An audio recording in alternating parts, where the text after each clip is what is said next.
Hello guys, dito kami magkakabit ngayon ng scaffolding, araw ng linggo. Nagtatrabaho ang mga Pilipino, mga Pinoy sa New Zealand. Makasama ko mga scaffolder ngayon. Tinatayuan namin to ng scaffolding itong bahay na ito. Medyo mataas kasi.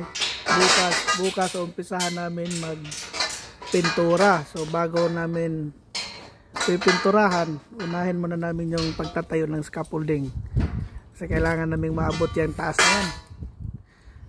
Ayan, kaya sa aking business meron akong binili ng mga scaffolding din para makatipid na yung may-ari.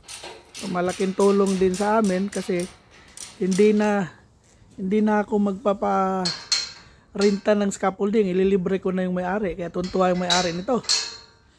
Pero siyempre, pinapatungan ko konti para sa scaffolding. Kaysa kung mag-upa sila ng scaffolding, weekly ang brother? Weekly ata ang renta ng scaffolding, Ano ba? Di ko alam kung paano idea niyan. Pero alam ko mahal ang pagre-rental talaga ng scaffolding. Kaya yung mga pinapackage deal ko sa mga may-ari ng bahay, sinasabi ko sa kanila na kasama ng scaffolding sa bayad nila. Tinutubuan ko na lang ng konti. Masaya na ako nun. Basta sa akin, nakuha ko yung pintura. Medyo malaking bahay nito guys. Ito yung harapan. Ito sa gilid.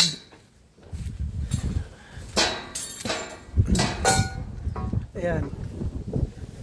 Ito tatayuan din naman to ng scaffolding. Yang part na to kasi mataas. So, dito mag-mobile scaffold na lang kami.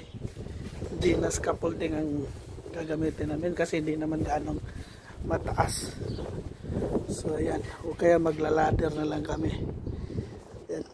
So pipinturahan namin tong wall at saka yung mga bintana na yan, sasandingin namin hanggang paikot yan dito.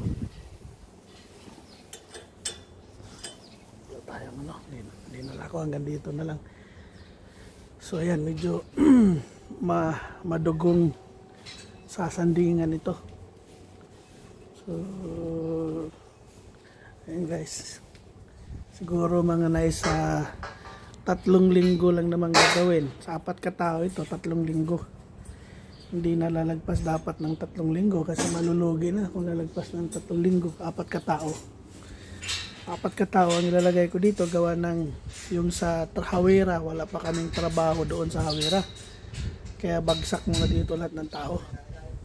Pero meron din ito, New Plymouth, ang area nito, ang lugar na to ay New Plymouth. Meron akong 2 tao dito sa New Plymouth, sila yung mag-concentrate ng pagtatrabaho dito. Pero yung 2 tao ko rin sa Hawera, 3 pala, isang Stratford sa 2 Hawera, tatravel sila papunta rito para tutulong.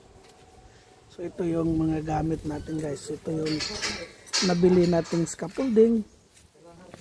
Na mga sikanhan lang naman to nabili kong scaffolding. Mag-harness kayo. Kahit yung isa lang.